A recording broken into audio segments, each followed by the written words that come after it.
নমস্কার প্রিয় ছাত্রছাত্রীবৃন্দ, আজকের এই শিক্ষামূলক ভিডিওতে তোমাদের সবাইকে জানাই আন্তরিক স্বাগত।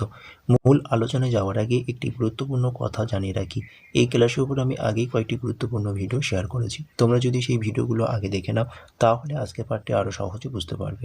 ভিডিওগুলোর লিঙ্ক ডিসক্রিপশনে দেওয়া আছে, অবশ্যই দেখে নেবে। এখন আমরা দ্বিতীয় শ্রেণীর গণিত বিষয়ের প্রথম পর্বে তথা প্রথম পর্যায়ক্রমিক মূল্যায়নে গণিতের প্রশ্নপত্রটি ধাপে ধাপে আলোচনা করব।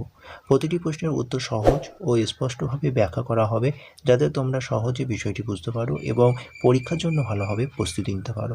চলো আর দেরি না করে আমরা মূল আলোচনায় প্রবেশ করি। প্রশ্নপত্রের উপরে তোমরা প্রথমে পরীক্ষার্থীর নাম অর্থাৎ তোমাদের নাম, ক্রমিক সংখ্যা জায়গায় তোমাদের রোল নাম্বার এবং বিদ্যালয়ের নামের জায়গায় তোমরা বিদ্যালয়ের নামটা অবশ্যই লিখে নেবে। চলো, প্রথম প্রশ্ন নাম্বার 1। ছবি দেখে ফাঁকা ঘরে ঠিক মতন সংখ্যা লেখো। 2 গুণ 1 সমান 2। প্রথমে তোমরা ছবিগুলো দেখো। প্রথম প্রশ্নটির ছবি দেখো। এই ছবির মধ্যে কী কী রয়েছে? না, এই ছবির মধ্যে 5টি সংখ্যা রয়েছে। কী কী রয়েছে? না, 4, 5, 7, 9, 8। এই 5টি সংখ্যাকে আমাকে কী করতে হবে? না, লেস দেন আকারে বসাতে হবে, অর্থাৎ ছোটো থেকে বড় আকারে আমরা সাজাবো। তাই দেখো, 4 থেকে অর্থাৎ 5 বড়, তাই প্রথমে আমরা 4 লিখবো, তারপর 5। 5 থেকে 7 বড়, সুতরাং আমরা 7 লিখবো। 7 থেকে 8 লিখবো, 8 থেকে 9 লিখবো। তাহলে কি হলো? না, 4, 5, 7, 8, 9। চলো পরের প্রশ্ন নাম্বার খ। পরের প্রশ্নটি যেটি রয়েছে তার আগে ছবিটা ভালোভাবে দেখে নাও। ছবির মধ্যে এখানে 5টি সংখ্যা রয়েছে। কী কী? না, 22, 42, 29, 39 এবং 31। তাহলে এই অঙ্কটা আমাকে কী করতে হবে? এই অঙ্কটা আমাকে গ্রেটার দেন চিহ্ন অবস্থায় বসাতে হবে, অর্থাৎ আমাকে বড় থেকে ছোট দিকে সাজাতে হবে। তাহলে প্রথমে আমরা বড় সংখ্যা বসাবো, অর্থাৎ 42 বসাবো, তারপর ছোট সংখ্যাগুলো বসিয়ে দেবো। তারপর হবে 39, তারপর হবে 31, তারপর হবে 29, তারপর হবে 22। চলো পরের প্রশ্ন নাম্বার 2। নিচের খালি ঘরে সংক্ষেপে ঠিক পুনর্বাচক সংখ্যা লেখো। 4 গুণ 1 সমান 4। প্রথম প্রশ্ন নাম্বার ক। গ্রীষ্মকাল বছরের ড্যাশ ঋতু। গ্রীষ্মকাল বছরের দ্বিতীয় ঋতু। নাম্বার খ। হেমন্তকাল বছরের ড্যাশ ঋতু। সঠিক উত্তর হবে হেমন্তকাল চতুর্থ ঋতু। নাম্বার গ। বসন্তকাল বছরের ড্যাশ ঋতু। বসন্তকাল বছরের ষষ্ঠ ঋতু। নাম্বার ঘ। শীতকাল বছরের ড্যাশ ঋতু। শীতকাল বছরের পঞ্চম ঋতু। ওকে, চলো নাম্বার 3। নিচের সংখ্যাগুলি দশকের ঘরে স্থানীয় মান লেখো। 4 গুণ 1 সমান 4। প্রথম প্রশ্ন নাম্বার ক। 29। 29 সংখ্যাটি দশকের ঘরে সংখ্যা রয়েছে 2, তাহলে 2-এর স্থানীয় মান তাহলে কত হবে? 20।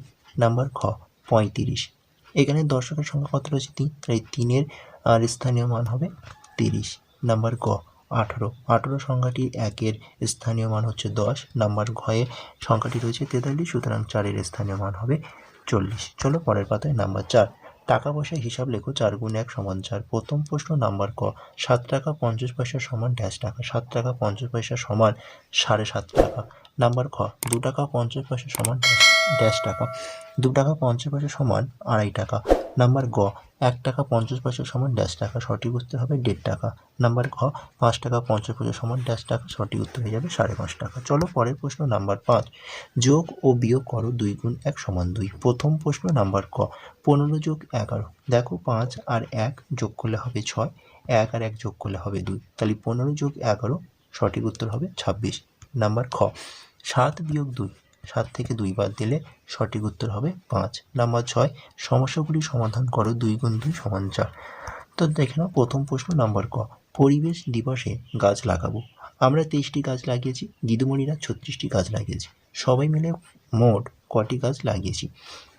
তাহলে আমরা লাগিয়েছিলাম 23টি এবং দিদিমণিরা লাগিয়েছে 36টি। তাহলে যোগ করব, তাহলে 23 যোগ 36। 23 আর 36 যোগ করলে হবে 59টি। তাহলে অতএব উত্তর লিখব যে সবাই মিলে মোট 59টি গাছ লাগিয়েছি। চলো পরের প্রশ্ন নাম্বার খ। বাবা মিলিকে 6টি বেলুন দিল, তার থেকে 3টি বেলুন ফেটে গেল। এখন মিলির কাছে কটা বেলুন রইল? তাহলে মোট বেলুন সংখ্যা হয়তো 6টি। মোট বেলুন সংখ্যা থেকে 3টি বেলুন ফেটে গেল, সুতরাং কমে গেল, অর্থাৎ বিয়োগ হবে। তাহলে দেখো 6 বিয়োগ 3 সমান 3টি। তাহলে অতএব দিয়ে লিখবো যে এখন মিলির কাছে 3টি বেলুন আছে। তো এটি ছিল ক্লাস তৃতীয় শ্রেণীর প্রথম পর্যায়ক্রমিক মূল্যায়নের গণিতের প্রশ্নপত্র। সুতরাং এই প্রশ্নপত্রটা তোমরা মনোযোগ দিয়ে দেখো, পারলে তোমরা খাতায় সুন্দর করে নোট ডাউন করে নাও, এবং এই ভিডিওটি ভালো লাগলে অবশ্যই ভিডিওটি লাইক করো এবং ভিডিওটি তোমাদের বন্ধুর কাছে কিছু করে শেয়ার করে দাও। টাটা, বাই বাই, ভালো থেকো, সুস্থ থেকো।